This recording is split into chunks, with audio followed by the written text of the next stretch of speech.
Continuamos con Todo tiene un porqué y nuestro programa de hoy dedicado a dos grandes personajes de la historia del cine. Ya hablamos un buen rato de Charles Chaplin y es el momento de meternos con la historia de Buster Keaton. Para eso convocamos a un nuevo invitado. ¿Quién viene, Maxi? Hoy nos visita Eduardo Russo. Es investigador de cine y artes audiovisuales. Dirige el doctorado en artes de la Facultad de Bellas Artes, Universidad Nacional de La Plata. Es profesor titular regular de las asignaturas Teoría del Audiovisual y Análisis y Crítica en la Facultad de Bellas Artes, Universidad Nacional de La Plata, y es doctor en Psicología Social. Muchas gracias, Eduardo, por estar con nosotros. Gracias. Bueno, te pido una primera definición, igual que a Luis sobre Chaplin. ¿Quién fue Buster Keaton? Difícil definirlo, pero uno podría considerarlo un héroe cómico. Alguien que diseñó un modelo de cine que de pronto, bueno, se ha convertido en un paradigma, una forma de comicidad basada en la búsqueda de cierta perfección, a la vez de influir en el espectador, causándole no solamente risa, sino cierto tipo de efecto de felicidad. Buster Keaton es el nombre con el que lo conocimos, pero él nació en realidad como Joseph Keaton y vamos a presentarte un informe sobre sus primeros años de vida. Joseph Keaton antes de ser Buster Keaton. Joseph Frank Keaton nació en Kansas, Estados Unidos, el 4 de octubre de 1895. Como muchos otros cómicos del cine mudo, empezó su carrera en el vodevil. En 1899, antes de haber cumplido los 4 años, debutó junto a sus progenitores, que eran una pareja teatral de éxito. El show se llamaba Los Tres Keaton y estaba basado en el humor físico con arriesgadas pruebas que hacían asombrar y reír a los espectadores. A los 5 años, Buster ya se había convertido en la estrella del espectáculo familiar. No obstante, la Sociedad Neoyorquina de Protección a la Infancia lo consideraba un caso de explotación, por lo que en 1902 intentaron cancelar sin éxito la presentación, aludiendo que no era legal que un niño de menos de 7 años de edad subiera a escena. Después acusaron de crueldad a su padre, Joe Keaton, quien en su momento declaró: «Dudo que intentaran salvar a algún otro actor infantil con tanto ahínco como a nuestro pequeño», y llamó a aquellos que lo criticaban fanáticos de la dulzura. Finalmente, en 1907, la Institución de Defensa de los Menores consiguió su objetivo y el show quedó excluido de los escenarios de Nueva York durante 2 años, lo que impulsó a la familia a salir de gira por Inglaterra. El propio Buster, al recordar sus inicios, manifestó que siempre se sintió cuidado y que nunca corrió peligro. Esta temprana experiencia le permitió con los años realizar sus propias e intrépidas escenas en donde saltaba desde grandes alturas o se subía a una locomotora en movimiento. En 1913, el empresario estadounidense de la prensa William Randolph Hearst le propuso a la familia Keaton debutar en el cine con una serie adaptada de la historieta Educando a Papá, creada por el caricaturista John McManus, pero la oferta fue rechazada. Más tarde, en 1916, después de una pelea, fueron expulsados de los teatros de la cadena Kate Albee, que tenía unas 300 salas, lo que los obligó a actuar en salas de segunda. Un año más tarde, Buster, ya sin sus padres, consiguió un contrato en el reconocido Passing Show de los hermanos Schubert por $250 a la semana, pero justo antes de empezar los ensayos conoció a una de las estrellas emergentes del cine del momento, el actor y director Roscoe Arbuckle. De esta manera, unos días después, presentó su renuncia en el teatro y filmó junto a él su primera película. Así, Buster Keaton daba inicio a su trayectoria profesional que lo llevaría a ser considerado como uno de los más versátiles actores y realizadores de todos los tiempos. Se decía, Eduardo, de Buster Keaton que tenía una cara de piedra, ¿no? Una cara impasible. ¿A qué se debe esto? Cara de piedra o cara de palo. En realidad era todo de piedra porque era muy resistente a los golpes, ¿no? Cuando era pequeño, casi bebé, el nombre de Buster viene a partir de una historia ocurrida en ese momento cuando estaban sus padres con Harry Houdini. El bebé se cae por una escalera, tenía que haberse roto todo y bueno, quedó indemne. Y Harry Houdini dijo, "What a real Buster", que puede traducirse como "qué chico duro" o "flor de porrazo". Claro. De ahí toma el Buster. Y es curioso, el asunto de la cara vino de una manera inadvertida para Buster Keaton porque él confiaba mucho y trabajaba no la expresividad, obviamente, de ese rostro, los españoles llaman cara de palo, ¿no? Sino cierto tipo de efecto, como si fuera un test de Rorschach. En la cara uno puede proyectar un montón de emociones y él parece una máscara de kabuki. Y declara en algunas entrevistas tardías que se percató de ese efecto cuando en algún momento, en alguna película, él insinúa cierto tipo de emotividad y el público no aceptaba eso. Prefirió esa forma proyectiva de contactarse con una cara completamente impasible ante las peripecias más tremendas, ¿no? ¿Y cómo fue Fatty, su primera película? Fatty, bueno, es curioso porque en esta película, de Butcher Boy, en inglés, el chico de la carnicería, Fatty era una estrella muy importante en ese momento. Incluso competía mano a mano con Chaplin. Tanto es así que de pronto los contratos de Fatty eran llamativamente abultados en términos de condiciones, y era también alguien que tiene un control absoluto de sus películas. Y lo convoca a Buster Keaton como un partener en un momento tal vez lateral de esa primera película, que era Independiente de Carnicería, y son muy complementarios. Es muy curioso porque Fatty tenía un físico muy corpulento. De hecho, odiaba que le dijeran Fatty, pero bueno, le quedó en su vida profesional. Y era muy, pero muy diestro en términos de comicidad física. Era un gran amante del humor de tartas de crema, pero al mismo tiempo con cierta asunción de riesgos corporales. Y hay un tándem muy curioso en cuanto a complementariedad de acciones físicas entre ambos. Ahí Jack Keaton aparece con su clásico sombrero. Yo nunca vi un sombrero más chato en la historia del cine, al que cuesta sacar de su cabeza, y empieza a ver una especie como de juego muy curioso de hasta la mecánica de ambos cuerpos. El corpulento de Fatty y el cuerpo presuntamente, diríamos, debilucho, pequeño, pero muy fibroso de Buster Keaton, jugando en algunos momentos, ya empezando a desafiar las leyes de la física incluso. Y esa comicidad, bueno, se desarrolla a lo largo de 15 películas. Lo que ocurre es que va creciendo Buster Keaton y Fatty tiene su propia carrera. Bueno, y Fatty se ve afectado luego después por un juicio mediático tremendo en relación a una muerte de una actriz en una fiesta, que fue prácticamente el primer juicio mediático importante de los Estados Unidos, que lo destruyó. A pesar de que quedó absuelto, se cortó su carrera después de 1921, y ahí Keaton comienza una fase completamente diferente, ¿no? Claro, es la década del 20, ¿no? La década fuerte. Es la década de Buster Keaton. Sí. Con respecto a estas escenas físicas y de riesgo que todo el tiempo tenía Buster en sus películas, no usaba dobles. No existían los dobles. Más no los usaba porque no existían. Al mismo tiempo podría haber optado por disminuir algunos riesgos físicos, pero era parte del juego. Se decía que tiene una cicatriz por cada película, básicamente. Pero bueno, la verdad es que hubo graves accidentes durante el rodaje de sus películas, lo que demuestra también un estoicismo muy poderoso en términos de aguantar el dolor. Hay secuencias que han quedado en las películas en las cuales en el medio pasaron cosas terribles. Pero bueno, él asumía esos riesgos. Además era alguien que preparaba toda la mecánica de sus rodajes poniendo el cuerpo, y esto se notaba en cada una de las secuencias, ¿no? Es parte del asombro que producen todavía hoy las películas de Keaton, cómo eso funcionaba y cómo él estaba en el medio de semejantes torbellinos. Keaton, como Chaplin, llegó a tener el control total de sus producciones, las producía, las dirigía. Él produjo durante los años 20 hasta final de los 20 con sus películas con la asociación con un productor llamado Schenck. Y de hecho, claro, a veces es interesante porque tiene un método de realización bastante atípico. Conocía el comienzo de las películas, se conocía el final de las películas, y el resto se iba solucionando en forma como de taller, con los integrantes del equipo, pero resolviendo las cosas sobre la marcha, con lo disponible, lo que se ensaya más que nada antes de la narrativa, que de hecho la hay porque son películas narrativas, pero es algo del orden de la performance, en términos de lo que había disponible, incluso lo que había que fabricar.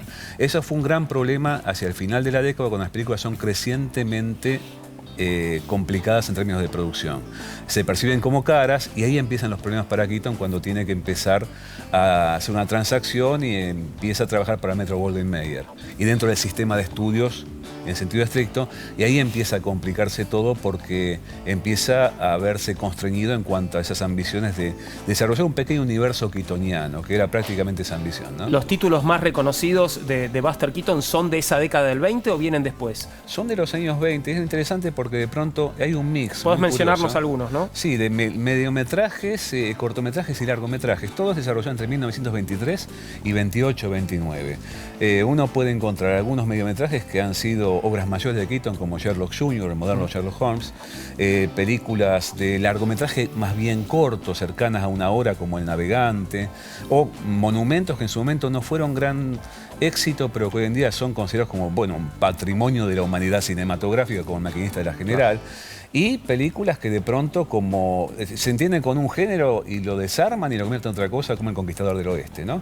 Son una decena de largometrajes y más de una decena de cortometrajes, todos intercalados en esa década, que es una década pasmosa realmente. ¿Y hay un mensaje en los films de Keaton, digamos, una postura ideológica? Una filosofía más que nada, ¿no? Que tiene que ver con cierta inadecuación en términos sociales, con la que uno se identifica rápidamente, alguien que no encaja del todo en la vida, digamos, entre los otros que lo rodean, pero que curiosamente se contrapesa por una adecuación misteriosísima con el mundo de los objetos y los espacios y los animales, lo que hace que de pronto lo que parece un sinsentido o cierto tipo de amenaza, de pronto empieza a funcionar como si fuera un gran mecanismo de relojería. Es como si fuera un cómico newtoniano, pensando que el universo es como un gran aparato de relojería, y cuando lo percibe de esa manera es admirable como ver que todo lo que parece sin sentido de pronto asume un sentido completamente diferente en las obras de Keaton y hace esta estética del asombro permanente que viene asomado una risa también inevitable. El efecto de comicidad keatoniana es físico también en el espectador. Uno empieza a tener espasmo de risa, ¿no? Volvemos a Charles Chaplin para hablar ahora del vínculo, la relación. ¿Cómo fue Sí. esa historia entre Keaton y Chaplin? Esa relación se vio afectada desde el ángulo de la crítica porque se estableció a veces una rivalidad que creo que en cierto sentido es imaginaria. Ellos eran bastante amigos y además tenían un contacto permanente y hacían apuestas, por ejemplo, y además se intercambiaban gags. De hecho, por ejemplo, en algún momento se deciden hacer películas con la menor cantidad de rótulos posibles. Porque el cine mudo está lleno de carteles, de intertítulos, de placas, rótulos, ¿no? Que cuentan cientos de lo que placas, está por lo pasando general, o ponen líneas de diálogo, ¿no? Uno no las cuenta, pero son muchas. Claro. En el caso de Keaton nunca pasó de las 50, 50 y algo, pero con Chaplin hicieron una vez una apuesta, la ganó Chaplin, hizo 21 carteles nada más, Keaton hizo un poquitito más, pero tiene esa complicidad que de pronto, yo creo que aludían un tanto a que no era una rivalidad, porque no hacían lo mismo, eran complementarios, eran muy diferentes, basta percibir los rostros de Keaton y de Chaplin. La rivalidad era con otro, que aquí no lo mencioné, pero que no tenía muy buenas relaciones, que era Harold Lloyd. El tercero en discordia, digamos. Keaton y Lloyd sí compartían esa cosa de intrepidez física y había una relación problemática. Tenemos un informe que da cuenta del encuentro que se produjo, como adelantábamos, en el año 1952 entre Chaplin y Buster Keaton, ahora sí en la pantalla, en la película que Chaplin dirigió, se llamó Candilejas, y te contamos su historia. Charles Chaplin y Buster Keaton eran contemporáneos, brillaron en el cine mudo y exhibieron en sus películas un humor y una expresividad física inimitables. Estas coincidencias hicieron que el mundo los viera como rivales, pero lo cierto es que se respetaban y admiraban mutuamente. Y eso puede verse en la película Candilejas de 1952. El gran atractivo de esta obra es que ofrece por primera y única vez la participación conjunta en la pantalla de dos de los más grandes cómicos de la historia del cine. Se trató de un proyecto de Chaplin que consideraba en ese momento que Candilejas sería el film con el que se despediría definitivamente de la pantalla grande. Aunque hoy en día sabemos que no fue así, esta intención está claramente presente en el argumento, donde encarna a un viejo cómico de variedades caído en desgracia y alcohólico, Calvero, que tiene un último retorno a los escenarios de la mano de una bailarina a la que le salvó la vida. Por aquel entonces, Keaton estaba en bancarrota y solo lo contrataban para escribir gags para otros, mientras que Chaplin había mantenido su autonomía y su fortuna. Por esta razón, su ofrecimiento de un pequeño papel a su supuesto rival caído en desgracia enfatizaba aún más la idea de esta película como el punto final de su carrera. Según los testigos privilegiados del rodaje, se relacionaron de forma muy respetuosa, ya que ambos consideraban al otro un maestro del humor cinematográfico. Y los 8 históricos minutos que compartieron en este film fueron brillantes e inolvidables. Se trata de la famosa escena del concierto, donde los artistas sacaron a relucir con precisión sus diferentes estilos interpretativos. Los dos genios del humor se meten en la piel de un violinista y un pianista para realizar una parodia sobre la música dodecafónica del gran compositor Igor Stravinsky.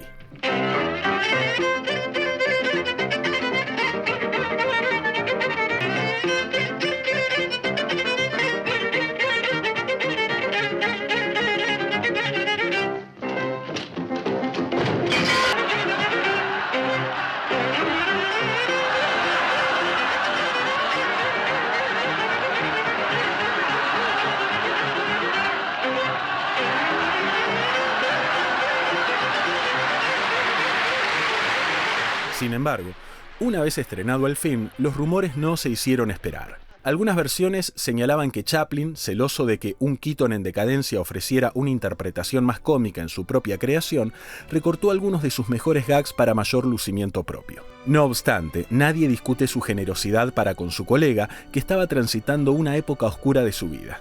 Nunca se sabrá con precisión lo que sucedió, pero como dato certero queda el testimonio de la viuda de Keaton, que dijo que esos trascendidos fueron una jugada propagandística para darle más publicidad a la película. Candilejas fue la última producción de Chaplin en Estados Unidos. Por su sensibilidad y originalidad, es para algunos su mejor obra, aunque también una de las menos conocidas. ¿Por qué había llegado Eduardo a esta especie de decadencia, Buster Keaton? ¿Por qué este periodo oscuro en su vida? Sí, es una serie de malas decisiones en términos, diríamos, de manejo de su carrera. La llegada del sonoro lo afectó mucho. Quedó supeditado a otra forma de comicidad basada en los chistes, incluso en hacer tándem con algunos cómicos como Jimmy Durante, que de pronto lo convertía en una especie como de personaje lateral. Al mismo tiempo, bueno, empezó a verse afectado por algo que podríamos llamar una depresión clínica. Y bueno, el alcoholismo completó el panorama. Fueron años muy oscuros. No obstante eso, siguió trabajando, pero de una manera, diríamos, ligada a ser como un personaje secundario en las películas cómicas de la primera década y segunda década del sonoro. Luego, en los 50, comienza a hacer una aparición bastante frecuente en la pantalla televisiva, que eso se vio únicamente en el mundo estadounidense, claro, ¿no? Y eso le dio una especie como reconocimiento, una presencia. No es que todo el mundo se preguntaba dónde estaba Keaton, porque estaba ahí, pero claro, tiene un costado, no me animaría a llamarlo trágico, pero sí extremadamente dramático ese fragmento de su vida. Bueno, de hecho, él posteriormente recibe un Oscar honorario por su carrera. ¿Eso Exacto. también lo ayuda a recuperar el prestigio? Sí, en 1960 él tiene el Oscar honorario, que de pronto implica ese reconocimiento a haber sido uno de los grandes cómicos de la historia del cine y un personaje fundamental del periodo silente. Y empieza a haber un reconocimiento cultural. Es convocado, por ejemplo, para actuar en Esperando a Godot, de Samuel Beckett. Y de hecho se convierte en un personaje que empieza a tener alguna solicitud de trabajo. Hay algunas películas en los años 60 que lo cuentan tanto en mediometraje como en largometraje, hasta que, bueno, fallece en el año 66. Entre sus últimas películas está esta historia de la que te adelantábamos también, la convocatoria de Samuel Beckett para filmar. Film se llamó esa película y vamos a contarte lo que pasó alrededor de ella, del encuentro entre Samuel Beckett y Buster Keaton. El dramaturgo y novelista irlandés Samuel Beckett incursionó en el mundo del cine 4 años antes de obtener el Premio Nobel de Literatura en 1969. En esa época, el séptimo arte se había adentrado en el terreno del modernismo, donde los directores también eran autores y sus obras expresiones de su subjetividad. En ese contexto, el prestigioso escritor decidió hacer su película, a la que tituló Film. Para rodarla viajó a Nueva York en 1964. Beckett había considerado a Charles Chaplin como actor principal, pero finalmente se decidió por Buster Keaton, que ya rondaba los 70 años y sus días de gloria frente a la cámara habían quedado en el pasado. Fue célebre el muro de incomunicación que se levantó entre ambos genios. En su primer encuentro, la vieja y estoica figura del cine mudo miraba un partido de béisbol y bebía una cerveza. Se saludaron de manera parca y la conversación que prosiguió fue igual de sobria, reducida por el comediante a una secuencia de monosílabos. Por ejemplo, cuando Beckett le preguntaba ¿tiene alguna pregunta sobre el guión?, Buster respondía no. El director Alan Schneider, que también había acudido a la reunión, más tarde escribió: simplemente no tenían nada que decirse, no tenían mundos en común, fue un desastre. La cinta fue concebida en blanco y negro, sin audio, y contaba con un guión escueto al mejor estilo de las obras de teatro del dramaturgo. La idea de Beckett era reflejar lo que significaba percibir y ser percibido. Así, durante gran parte de la película, el protagonista huye de la cámara, pero al final se enfrenta a ella, derrotado, incapaz de deshacerse de su propia autopercepción. Para su creador, la película fue un fiasco, y en una carta dirigida al director escribió: fracasamos a la hora de comunicar nuestras intenciones básicas a través de medios puramente visuales. Además, no ayudó el hecho de que ninguno de los dos tuviera experiencia cinematográfica. De hecho, Schneider había dedicado casi toda su carrera al teatro. Se encargó, entre muchas otras producciones, del estreno en Estados Unidos de Esperando a Godot, la emblemática obra de Beckett. Si bien para ellos Film no funcionó, el filósofo francés Gilles Deleuze la llamó la mejor película de Irlanda. Ganó varios premios y desde entonces ha sido estudiada y analizada en una gran cantidad de universidades. 5 meses antes de morir, El 1 de febrero de 1966, Buster Keaton acudió al Festival de Venecia para ver el estreno de lo que sería su último trabajo. La proyección a la que se hicieron presentes Fellini, Visconti, Antonioni y Godard, entre otros afamados exponentes del cine, acabó con una ovación de pie de 5 minutos. Esto emocionó hasta las lágrimas a su protagonista, que cuando le preguntaron por el argumento, continuaba mostrando su desconcierto. Estaba confuso entonces y sigo confuso ahora. Bueno, qué paradójico, ¿no? Porque al final, allí en Cannes, se le rompió la cara de piedra, ¿no? Se quebró Buster Keaton y terminó llorando, parece. Sí, sí, realmente. Bueno, él nunca entendió bien qué estaba haciendo en la película. Es una especie de como situación completamente típica, pero se sometió a todo con altísima profesionalidad. De pronto, él insinuó en algunos momentos emotividad en algunos fragmentos de su carrera, pero claro, en la memoria colectiva fueron borradas por la famosa cara de palo, ¿no? ¿Cómo y cuándo muere Buster Keaton? ¿Cómo es el final Él de sus muere a los días? 70 años por un cáncer de pulmón, digamos, ¿no? De pronto, la última película que había trabajado para Richard Lester no la llegó a ver terminada. Estaba muy enfermo cuando la filmó. Se llama Golfos de Roma o algo cómico sucedió camino al foro. Y es una parodia de un peplo, una película de ambientación romana. Lo que es interesante es que él hasta el último momento de su carrera tuvo ese costado estoico. Y en ese intervalo también aparecen como reconocimientos a... Claro, son en los años que comienzan a verse de vuelta más o menos las películas de Keaton, que durante mucho tiempo eran bastante difíciles de acceder. Y aparece esta conexión con la historia de su cine mudo, ¿no? Vamos a hacer una pequeña pausa sobre Chaplin y Keaton. Estuvimos hablando hoy y volvemos después del corte.